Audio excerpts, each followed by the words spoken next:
사장학개론을 수강하시는 모든 입학생 여러분 환영합니다. 사장학개론의 수업을 맡은 교수님은 한인 기업 최초 글로벌 외식 그룹인 스노우폭스의 김승호 회장님입니다. 김승호 회장님은 한국과 전 세계를 오가며 각종 강연과 수업을 통해 사장을 가르치는 사장으로 알려져 있습니다. 1987년 대학 중퇴 후 40대 중반의 도시락 사업을 인수하여 미국 전역에 1000여 개의 매장을 오픈하고 전 세계 11개국에 총 3000개가 넘는 매장과 유통망, 임직원 1만여 명의 그룹사로 성장시킨 전설의 인물입니다. 그가 7년 동안 만난 3000명의 사장, 그들이 질문한 가장 공통적이며 시급했던 고민, 120가지와 그에 대한 해결책을 지금 이 시간부터 여러분에게 공개합니다. 사장을 넘어 기업가로 가는 길, 사장학개론을 꼭 완강해서 모두 자수성가한 사업가가 되기를 바랍니다. 그럼 수업 시작합니다. 이것만 알면 여러분의 사업은 상위 10% 운이 따라준다면 상위 1% 안에 들어갈 수 있습니다. 이름만 들어도 대부분의 사람들이 알고 있는 성공한 사업가들은 모두 이 방법을 통해 이뤄냈으니까요. 열심히 한다고 해서 시험에서 합격하거나 학교에서 우등생이 되는 것은 아니다. 아무리 열심히 해도 머리가 좋은 사람을 따라갈 수 없다. 그러나 사회에서 남들보다 앞서고 성공하기 위해서라면 매우 간단한 방법이 있다. 이 방법은 한 번도 틀린 적이 없다.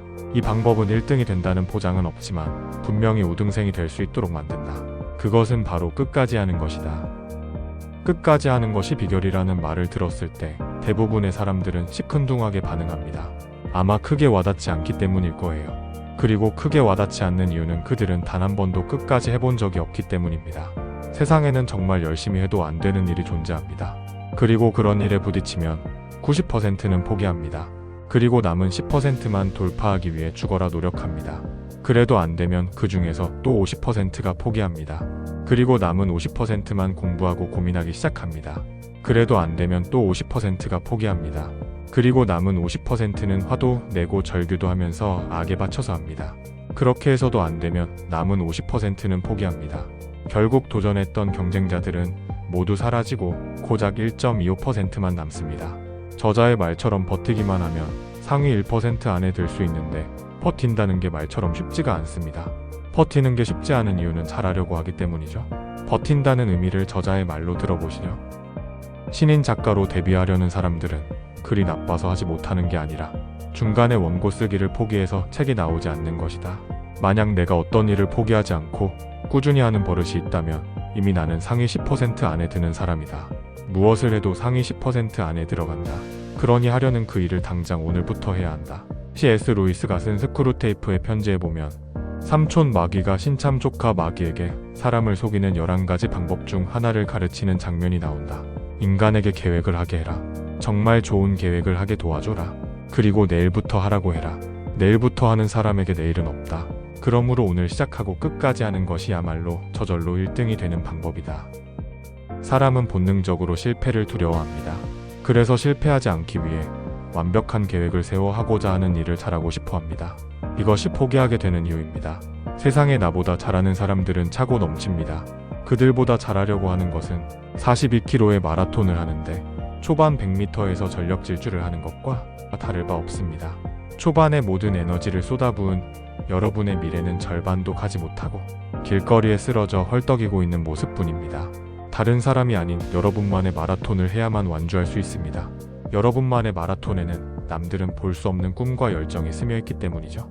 그리고 그 꿈과 열정은 여러분이 지칠 때마다 새로운 에너지를 불어넣어줍니다. 끈기라는 에너지를 말이죠. 끈기와 기계가 없으면 아무리 뛰어난 능력을 갖춘 사람도 평범한 사람이 된다. 포기하지 않는 끈기는 모든 것을 이겨낸다. 끈기는 성공을 잡기 위한 위대한 무기다. 끈기를 대신할 만한 것은 거의 없다. 똑똑한 사람이 모두 성공하는 것이 아니다. 천재라고 모두 성공하는 것도 아니다. 똑똑하고 천재적이고 재능 많고 돈 많고 교육 많이 받은 사람 중에도 나고자들은 수두룩하다. 모두 끈기를 갖추지 못했기 때문이다. 이것이 사업에서 가장 큰 힘이다. 경쟁자 이기기가 이렇게 쉽다. 내가 힘들면 상대도 힘들다. 현재 성공한 경쟁자는 결국 버티고 버텨낸 사람이고 지금도 힘들어도 버티고 있는 사람이다. 경쟁자들은 내가 포기하기를 기다리고 있다. 어디가 끝일까? 모두가 그만두거나 몇몇이 남아 산 꼭대기 좁은 정상에 서로 엉덩이를 비비고 앉아있는 모습이 보이면 거기가 끝이다. 여러분의 오늘은 어떻게 지나가고 있나요? 경쟁자를 이기려면 잘하는 것이 아니라 오늘부터 끝까지 하는 것이 중요하다는 사실을 잊지 마세요. 항상 올바른 결정을 할 수 있다면 여러분의 인생은 지금보다 훨씬 더 좋아질 겁니다. 많은 사업가들이 수많은 결정을 내립니다. 그리고 수많은 기업이 그 결정 한 번에 탄생하고 성장하고 사라지기를 반복합니다. 항상 좋은 결정을 하기 위해선 어떤 것이 필요할까요? 성공하는 사람들은 결정을 내릴 때 그 결정의 방향보다 속도가 돋보인다. 그들은 옳은지 그른지에 대해 생각보다 많이 고민하지 않는다. 생각을 많이 하는 사람들은 오히려 사업을 그르친다. 이 세상에서 가장 가치 있는 자산은 시간이다. 그런데 생각을 깊게 한다는 이유로 결정을 미루는 사람은 결정의 결과보다 더 가치 있는 시간을 죽이는 것이다. 나는 결정을 즉각적으로 하고 이후에 추가 결정을 통해 결정 자체를 옳은 결정으로 만드는 데 집중한다. 심지어는 틀린 결정을 내려도 그 틀린 결정을 수정해 나가는 과정에서 성공이 완성돼 가는 것을 보기에 결정을 빨리 한다. 저자는 결정을 내릴 때 가장 중요하게 생각해야 하는 것이 바로 시간이라고 합니다. 결국 가장 올바른 결정은 가장 빠른 시간 안에 결정할 수 있는 것이라고 해요. 그리고 가장 중요한 내용이 나왔는데 어떤 결정을 내려도 옳은 결정으로 만드는 것? 저는 이 내용이 사업가가 가져야 할 가장 핵심적인 내용이라고 생각합니다. 여러분이 내린 결정은 한 번에 끝나지 않습니다. 어떤 결정을 내리더라도 그 결정이 옳은 방향으로 가도록 수많은 추가 결정을 내릴 수 있다는 뜻이죠. 그러니 잘못된 결정이란 것은 존재하지 않습니다. 가장 잘못된 결정은 결정하지 않는 것이다. 세상에 틀린 결정은 없다. 결정이 잘못되면 잘못된 대로 배우고 결정이 옳았다면 큰 이득을 보기 때문이다. 유일하게 틀린 결정은 결정하지 않는 것이다. 어차피 인생은 처음과 마지막을 제외하고는 모든 것을 혼자 결정해 가는 과정이다. 어떤 결정을 하든지 여러분의 인생입니다. 당신의 결정이 옳았다는 것을 세상에 증명해 보세요.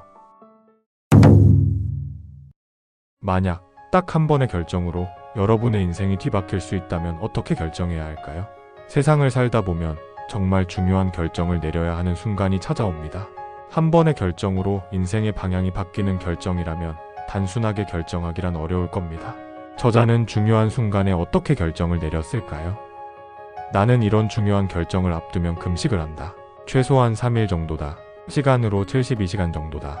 이런 금식은 스스로 몸을 괴롭히는 것이 아니라 신체적 비움을 통해 내적 고민의 깊이를 가늠하고 기본 욕망이 배제된 상태에서 가능한 가장 고결한 선택을 하기 위한 것이다. 이렇게 3일 단식을 하면서 고심하고 내린 결정은 함부로 내린 결정보다 질적으로 완성도가 높다. 물론 이것이 나에게 매번 옳은 결정을 가져올 수는 없다. 하지만 이렇게까지 하고 내린 결정이라면 당연히 후회할 필요가 없는 것이다. 단식은 어려울 때 자신에게 자신이 자신을 위한 스스로 스승이 되는 방법이다. 내 안의 스승을 만나기를 바란다. 저자는 왜 중요한 결정을 내릴 때 사용하는 방법이 금식이라고 했을까요? 이 질문에 대해 상당히 깊은 고민을 해봤습니다. 그리고 저 나름대로의 답을 찾았는데 그것은 자신과의 대화를 할 수 있는 환경을 만드는 것이라고 결론을 내렸습니다. 많은 위인들이 알려주는 방법론은 따라한다고 해도 똑같은 결과가 나오지 않을 수 있습니다. 그것은 각자 살아온 인생과 철학과 삶을 대하는 태도가 모두 다르기 때문이죠. 그래서 단순히 방법만을 보지 말고 그 방법에 담겨진 의도를 찾아내는 것이 중요하다고 생각합니다. 저자가 금식을 하는 것은 식사로 인해 신체에 나타나는 여러 생리적 현상을 배제하고 오로지 문제에 집중하기 위해 만들어낸 저자만의 방법이었다고 생각해요. 인생의 가장 중요한 결정이라는 것은 결국 스스로에게 가장 중요한 결정이라는 소리와 같습니다. 인생의 주인은 본인이기 때문이죠. 그럼 그 결정으로 인해 스스로의 인생에 어떤 영향을 미칠지를 잘 고민해 봐야 합니다. 이때는 주변에 있는 것은 모두 잊어버리는 것이 좋다고 생각해요. 결혼을 생각한다면 부모님이나 서로 다니는 직장 같은 건 잊어버리세요. 오로지 배우자와 평생을 살아가는 모습만 상상해 보는 거예요. 스스로와 대화해 보는 것이죠. 이 사람과 70년을 함께 맞이하는 아침은 어떨지, 이 사람과 함께 70년간 손을 잡을 수 있는지를 말이에요. 그렇게 스스로와의 대화에서 괜찮겠다라는 결론이 나오면 그 결정은 옳다고 봅니다. 이번 수업은 저의 개인적 견해가 많이 들어가 있기 때문에 책을 직접 구매하셔서 읽어보시는 것을 추천드립니다. 이만 오늘의 수업을 마치겠습니다. 수업을 들은 모든 수강생 여러분 고생하셨습니다. 저는 다음 시간에 또 인사드리겠습니다. 지금까지 펜트하우스에서 바라본 풍경이었습니다.